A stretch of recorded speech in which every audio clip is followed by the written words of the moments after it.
সময় এখন ঠিক 1:02 মতিঝিল থেকে কাউরান বাজার স্টেশনে এসে পৌঁছেছে উত্তরগামী একটি ট্রেন। ঘড়িতে সময় ঠিক 1:16।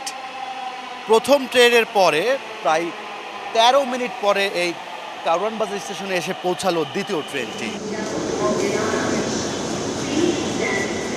গেল কয়েকদিন ধরেই যেন অনেকটাই নিয়ম হয়ে দাঁড়িয়েছে নানা ত্রুটির কারণে মেট্রো রেলের যাত্রা। বৃহস্পতিবার সকাল 8:30টায় বন্ধ হয়ে যায় মেট্রো রেলের চাকা।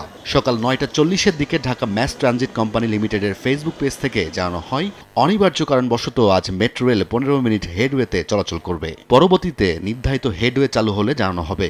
এর কিছুক্ষণ পরে আরেকটি পোস্ট দিয়ে জানানো হয় 10:10 থেকে ট্রেন চলাচল স্বাভাবিক সময় ফিরে এসেছে।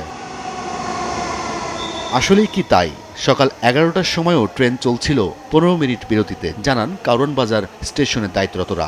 কারিগরি ত্রুটি, স্বাস্থ্য এবং স্বাদের মধ্যে চমৎকার একটা ব্যালেন্স করে পীর প্রিমিয়াম আয়োডাইজড লবণ কারণে আসলে ট্রেন চলাচলের শিডিউলে একটু পরিবর্তন করা হয়েছে। এখন 15 মিনিট হেডওয়েতে চলছে আর কি। দুপুর 12:30টায় কাউরান বাজার মেট্রো রেল স্টেশন কন্ট্রোলার জানান, এখন মেট্রো চলাচল স্বাভাবিক পর্যায়ে ফিরে এসেছে। মোটামুটি সবকিছু স্বাভাবিক হয়ে আসে।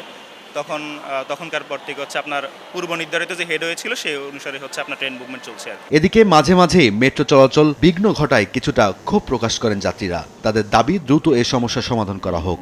এই যান্ত্রিক ত্রুটিটা দেখা দিচ্ছে বিভিন্ন কারণে, তারা বলছে কখনো ঝড় বৃষ্টি কিংবা অন্য যান্ত্রিক ত্রুটি।